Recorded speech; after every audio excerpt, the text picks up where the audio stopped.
Ideas don't come out fully formed. They only become clear as you work on them. You just have to get started. If I had to know everything about connecting people before I got started, I never would have built Facebook. Movies and pop culture just get this all wrong. The idea of a single eureka moment is a dangerous lie. It makes us feel inadequate because we feel like we haven't had ours yet. And it prevents people with seeds of good ideas from ever getting started in the first place. Anyone working on a big vision is going to get called crazy, even if you end up right. Anyone taking on a complex problem is going to get blamed for not fully understanding it, even though it's impossible to know everything up front.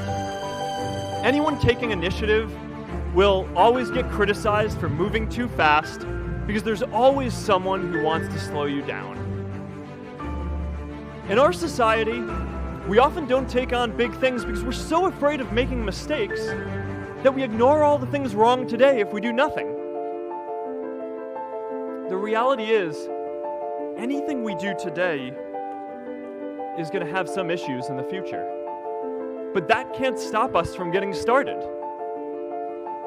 So what are we waiting for? I want to thank Harvard for this honor. I'll be changing my job next year, and it will be nice to finally have a college degree on my resume.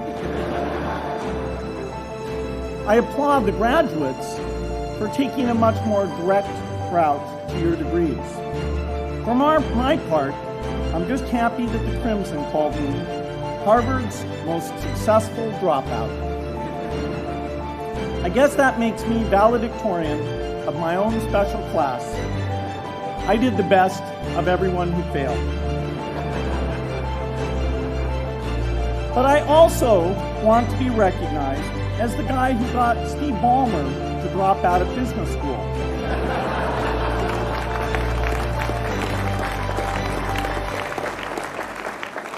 I'm a bad influence. That's why I was invited to speak at your graduation.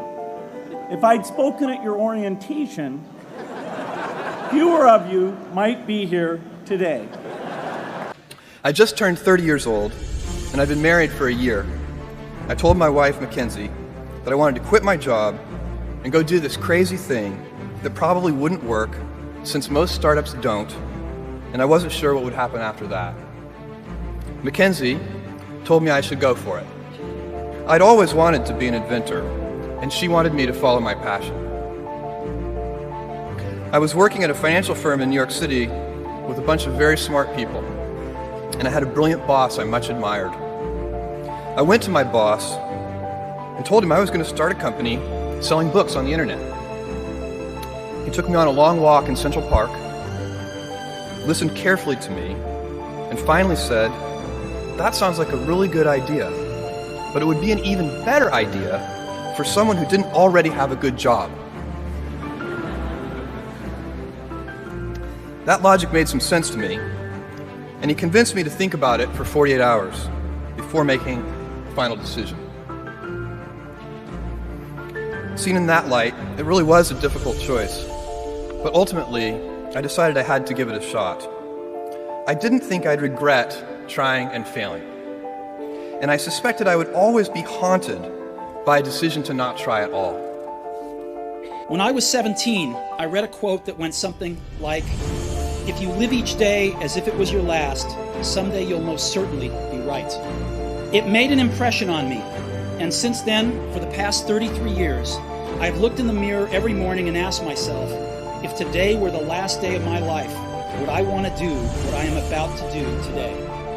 And whenever the answer has been no for too many days in a row, I know I need to change something. Remembering that I'll be dead soon is the most important tool I've ever encountered to help me make the big choices in life.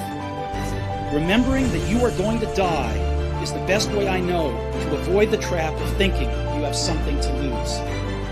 And I can tell you it was very weird going there in 2000, late 2001, 2002, going to the Russian rocket forces and saying, "I'd like to buy 2 of your biggest rockets, but you can keep the nuke." That's a lot more. And that was 10 years ago, I guess. So they thought I was crazy, but I did have money, so that was okay.